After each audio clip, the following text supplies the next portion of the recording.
যে তুমি আমার নও। আপন হওয়ার ভান করে আমার সব লুটে নিলে, বিনিময় আমার জীবন জাহান্নাম বানিয়ে দিলে।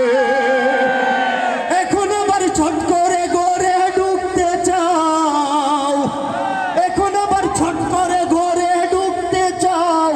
বুঝি না তো এত সাহস কোথায় তুমি পাও, বুঝি না তো এত সাহস কোথায় তুমি পাও। ওরে পালিয়ে যাও